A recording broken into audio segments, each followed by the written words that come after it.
할렐루야. 하나님의 사랑과 은총이 넘치시기를 축원합니다. 오늘 3월 7일 월요일날 아침에 하나님의 우리 사랑하는 미랄교회 성도님들과 함께 하시고 이 코로나 바이러스로 말미암아 엄중한 시기에 하나님의 도우심으로써 모든 보호와 축복과 은혜를 누리는 귀한 한 주간 되기를 축원합니다. 오늘 말씀은 영적 성장의 큰 세 번째 시간으로서 이제 신앙의 출발로서의 회심에 대해서 한번 생각해 보려고 합니다. 사실 우리가 믿음 생활을 하고 하나님을 믿은 지 오래됐지만 항상 우리들의 삶의 그 신앙의 기초는 출발부터 우리들이 다시 한번 생각해 볼 필요가 있습니다.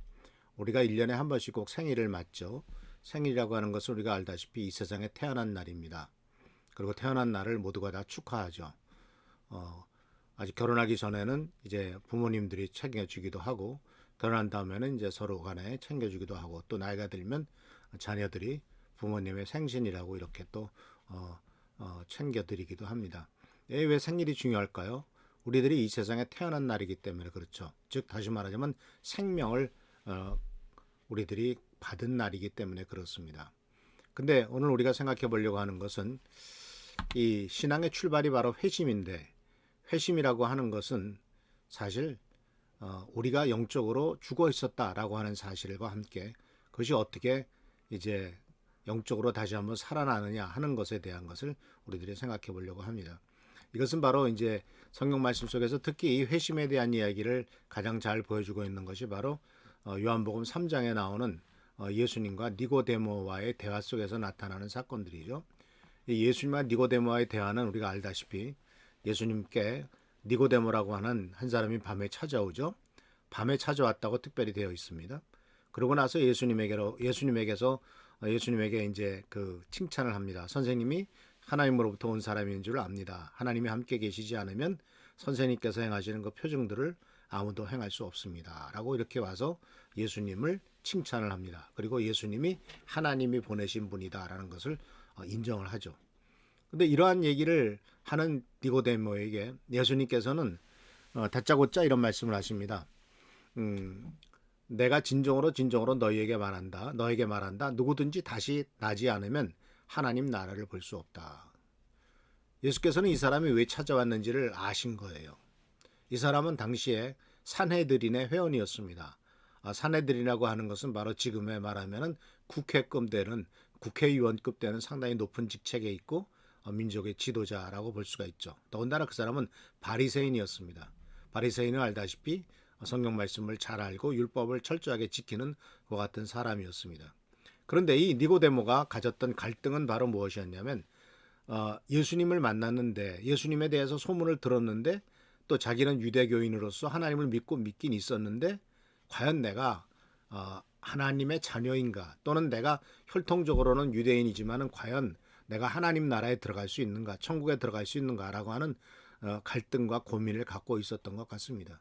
왜냐하면은 인간은 자기 자신을 돌이켜보면 돌이켜볼수록 더욱더 많은 더 자신을 깨달으면 깨달을수록 우리들 자신이 바로 죄인이란 것을 알게 되기 때문이죠. 마치 이것은 공부를 많이 하면은 모르는 것이 너무나 많구나 하는 것을 깨닫는 것과 똑같습니다.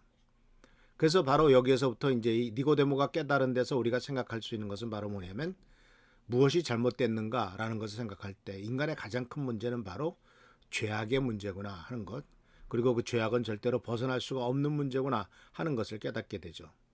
또 성경 말씀에 비춰본다면 우리 한국이 직면한 상황이나 또는 우리 교회가 직면한 상황이나 우리들 사회가 직면한 상황은 바로 뭐냐면 이제 하나님의 말씀보다도 세상적인 가치관이 이 세상을 완전히 휩싸고 있고 경제적인 것과 물질적인 것이 가장 중요하게 여기고 있는 세상에 이 세상에서 성공하는 것들을 최고로 삼고 있는 것이 우리가 살고 있는 세상의 모습이라고 하는 것을 발견하게 됩니다.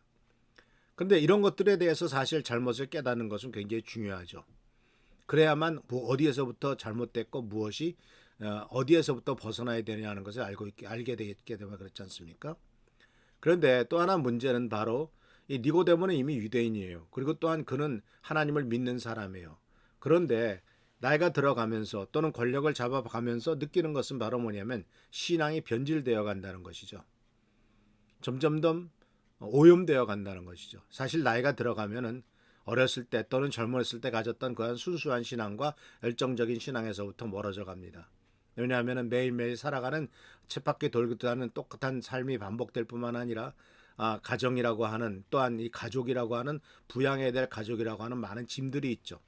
또 세상에서 정직하고 바르게 살다가 실패하고 또는 그렇게 살다가 세상에서 뒤처지는 것 같고 손해보는 것 같은 것을 몇 번 경험하고 난 다음에는 과연 하나님 말씀대로 산다고 해서 내가 이 세상에서 성공하며 이 세상에서 정말 다른 사람에 뒤처지는 것은 아닐까라고 하는 의문을 갖게 되기 때문이죠. 더군다나 세상의 유혹이 얼마나 많습니까?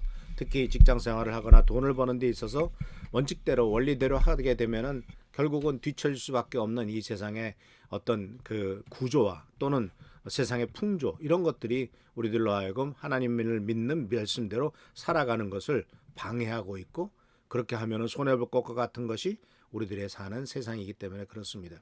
그렇기 때문에 젊었을 때의 신앙과 또는 순수한 신앙이 점점점 오염되어 가죠.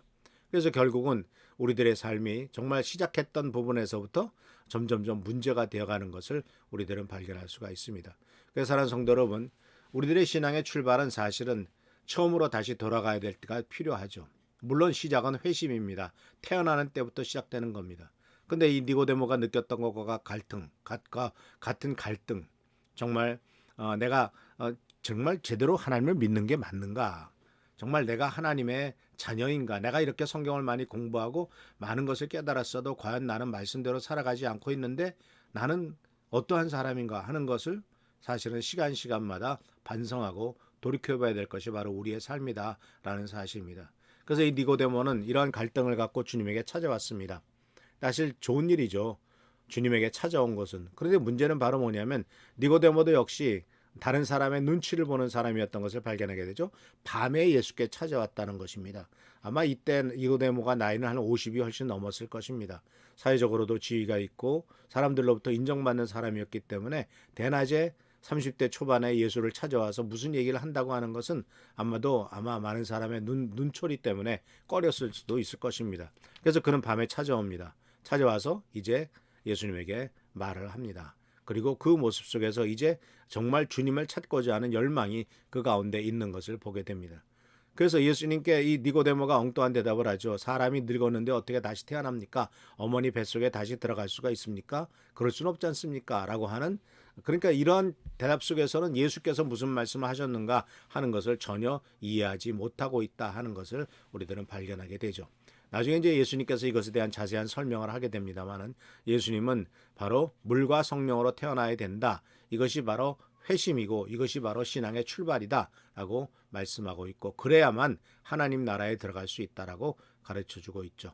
우리는 이미 다 물과 성령으로 거듭난 사람들입니다. 이미 예수님을 믿음으로 구원받은 사람입니다. 그러나 우리들은 세상의 많은 일들과 세상의 유혹에 넘어가서 죄악에 빠지기도 하고 또는 실패하기도 하고 좌절하기도 합니다. 어떤 때는 어렵고 힘들고 너무나 힘드니까 하나님이 과연 계신가라고 하는 의문을 갖기도 합니다. 그러나 이럴 때일수록 정말 주님을 찾아뵀던 첫 번째 그 마음으로 돌아가시길 바랍니다.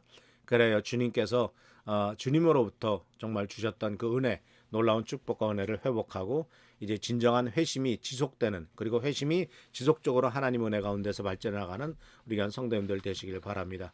이 니고데모는 물론 중간에 많은 그 예수님의 사역 속에서 나타나지 않습니다만은 니고데모는 이제 요한복음 19장에 다시 한번 그 이름이 나옵니다. 그것은 바로 예수님이 십자가에 달려 죽고 난 다음에 밤중에 찾아왔던 니고데모도 모략에 침향을 섞은 것 한 100근쯤을 34kg이나 되는 엄청나게 많은 양의 모략에 침향을 섞은 것을 예수 그리스도의 죽음을 이게 그 시신을 방부제로서 가져온 것을 발견하게 됩니다.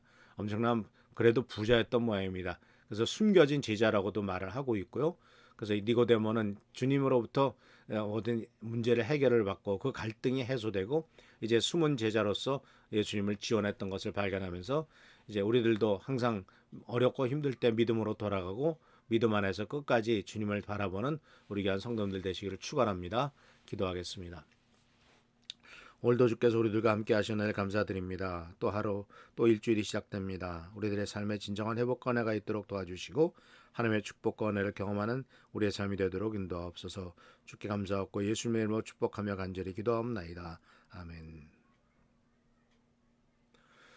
계속 교회를 위해서 기도해 주시고요. 또 나라 민족을 위해서 기도해 주시길 바랍니다. 산불이 이곳저곳에서 일어나 가지고 오늘 바로 지난주에 한꺼번에 일어났던 것이 7군데나 일어났답니다. 참 심각하죠. 서울시만큼에 되는 큰 면적을 태웠다고 하는데 더 이상 환불이 생기지도 않고 빨리 진화되고 또 이런 일이 재발되지 않도록 위해서 기도해 주시고 또 하나님께서 우리 나라 민족을 지켜주시고 보호하시도록 다 같이 통성으로 기도하는 여러분 되시길 축원합니다. 할렐루야 감사합니다.